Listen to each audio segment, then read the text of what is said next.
আসসালামু আলাইকুম রহমতুল্লাহ। খুবই একটা গুরুত্বপূর্ণ অ্যানাউন্সমেন্ট দিতে আসলাম।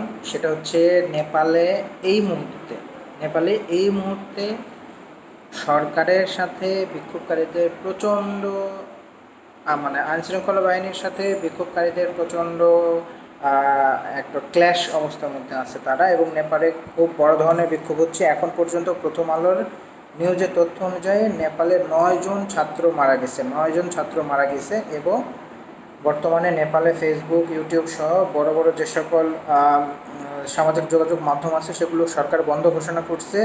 নেপালের অনেক জায়গায় ইন্টারনেট সংযোগ এখন বিচ্ছিন্ন করে দেওয়া হয়েছে। ভবিষ্যতের কথা বলা যায় না কী হবে, তবে এমনও কথা শোনা যাচ্ছে যে বিদ্যুৎ সংযোগ কিছু কিছু জায়গায় রাতে বন্ধ করে রাখতেছে। আমি আপনাদের একটা মজার জিনিস দেখাই। এটা আমি এখন এই যে লাইভ দেখতেছি, নেপালে যে ইয়েটা হচ্ছে, এই যে ক্ল্যাশ যেটা হচ্ছে, এটা আমি লাইভ দেখতেছি। এটা হচ্ছে ফার্স্ট পোস্ট, এটা ফার্স্ট পোস্ট সম্ভবত ইন্ডিয়ার একটা চ্যানেল। এই যে ফার্স্ট পোস্টে দেখা যাচ্ছে, হ্যাঁ, একদম লাইভ দেখাচ্ছে। হ্যাঁ, এই যে আপনারা দেখতে পাচ্ছেন কিনা, এই যে ফার্স্ট পোস্টে একদম লাইভ, এটা হচ্ছে নেপালের নিউজ। এবং নেপালে এই বিক্ষোভটা ছড়াই পড়ছে। নেপালে বিক্ষোভটা ছড়াই পড়ছে এবং খুব বড় ধরনের বিক্ষোভই হচ্ছে। আমি জানি না নেপালের এই বিক্ষোভের কী কারণ বা কী, এগুলো বাংলা যেগুলো মিডিয়া আছে সেই মিডিয়াগুলোতে আমি এখনও স্পষ্টভাবে পাই নাই যে কী কারণে বিক্ষোভটা হচ্ছে। তবে কিছু কিছু চ্যানেল বলছে যে ভবিষ্যতে খুব দ্রুত তারা জানাবে যে কী কারণে বিক্ষোভটা হচ্ছে, এগুলো আসবে।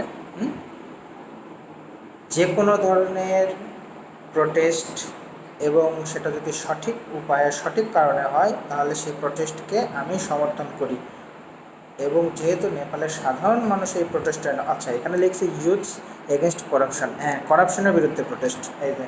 এই প্রোটেস্টটা কিন্তু মূলত করাপশনের বিরুদ্ধে। তাহলে নেপালেও যে করাপশন হয় এইটা খুব স্পষ্ট, এটা খুব স্পষ্ট, এটা জানা গেল আর কি। হ্যাঁ, এবং করাপশনের এগেনস্টে তারা নামছে নেপালের সাধারণ মানুষ এবং জেনজি, একদম জেনজি স্পষ্ট লিখে দিয়েছে সবগুলো বিভিন্ন ইয়েতে, জেনজি কথাটা উল্লেখ করে থাকতেছে।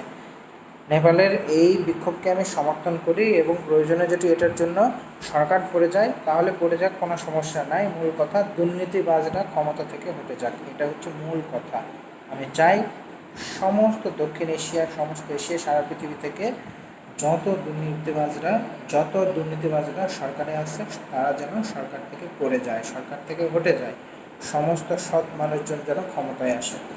ভালো থাকবেন সবাই। আসসালামু আলাইকুম।